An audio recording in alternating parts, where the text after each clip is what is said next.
What is going on, sports fans and basketball fans everywhere? I'd like to introduce myself. First off, some of you might recognize me from the Boys in the Big Apple podcast. Yes, this is Luca here bringing you some New York Knicks content for the first time on this channel. I will do this more often so you guys can get to know me better as a sports fan, mainly basketball-wise. As you all know, the NBA offseason is heating up, so please check back here for more Knicks content. Today, I will be going over the Knicks free agency, and I will be also giving a closer look at who the Knicks signed. If you are indeed new here, please like, subscribe, and turn on that notification bell so you'll know when a live stream pops or a video drops. Alright, so the first thing the Knicks did in free agency was re-sign wingman Alec Burks to a 3-year, $30 million contract. Burks received a 1-year, $6 million contract from the team last season and was a key contributor to the team's success.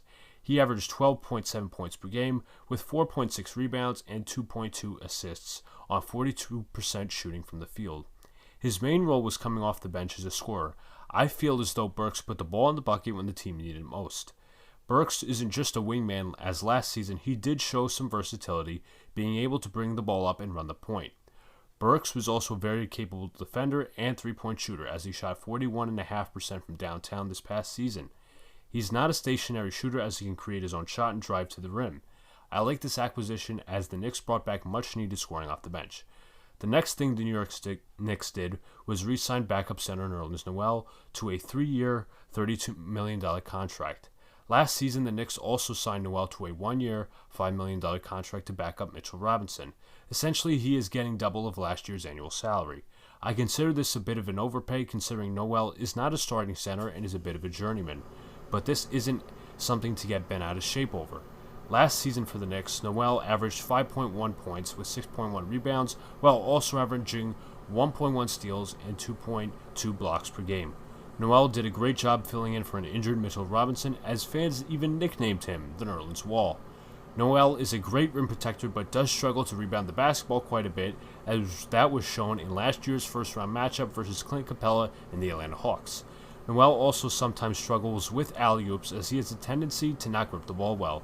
He, like Mitchell Robinson, both lack a true offensive game despite being lob threats, so neither will showcase the ability to space the floor. But overall, I like bringing back Nerlens Noel for continuity reasons, along with his defense and team chemistry. After that, the New York Knicks made their big splash of the day as they went all in on former Magic and Celtics wingman Evan Fournier. The team signed Fournier for a 4-year, $78 million contract with a team option in that final year. Prior to free agency, multiple reports stated that the New York Knicks and Fournier had mutual interest and that Fournier himself wanted around $20 million per year. Some may consider this contract a bit of an overpay as well, but I believe the 4th-year option all but justifies it. Fournier is a substantial upgrade over now departed Reggie Bullock.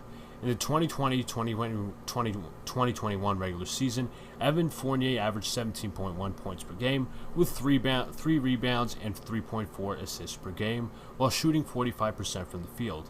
In the playoffs, he averaged 15.4 points per game, while shooting 42% from the field and 43% from downtown. Fournier is a downgrade from Bullock on the defensive side of the ball, but still tries his best, although he is a way better and more consistent shooter than Reggie, that being showcased in last year's playoffs. Fournier shot 41% from 3 this past season on 6.7 attempts. Not only that, but he can create his own shot, drive to the rim with tenacity, and can create for his teammates a bit. Although Fournier is a negative on defense, I believe you have to sacrifice some of your overall team strengths a little bit so you can upgrade the weak parts. Overall, I like the signing of Fournier, and his shot creation definitely puts less pressure on R.J. Barrett and Julius Randle. To end it off, the New York Knicks re-signed veteran point guard Derrick Rose to a 3-year, $43 million contract. Some may think this is an overpay, but the team paid the right price to bring back a key contributor from last year's team. I personally believe Derrick Rose turned the Knicks into a playoff team with his leadership, scoring, and playmaking abilities. Putting Rose with the second unit was the best thing head coach Tom Thibodeau did last season, as both Emmanuel Quickley's and Obi Toppin's respective games began to develop. With the New York Knicks last season, Rose averaged 14.9 points, 2.9 rebounds, and 4.2 assists, while shooting 45% from the field. One thing we did see from Rose last season was an improvement in his three-point shooting.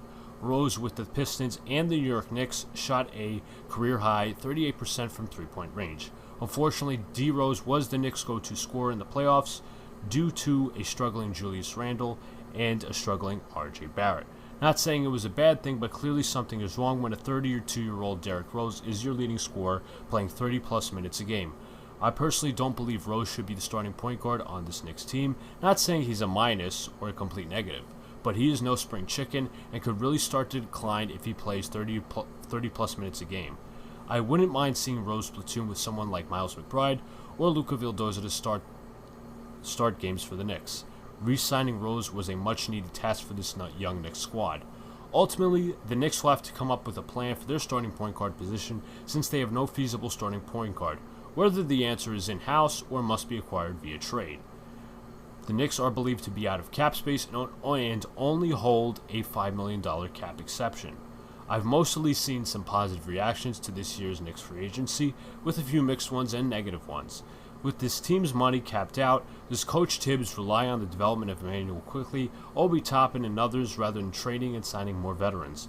Overall, I like where this team is headed with a good coach, solid roster, and front office.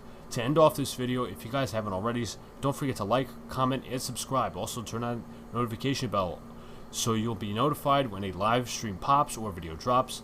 Thank you for watching this video and have a great night, everyone.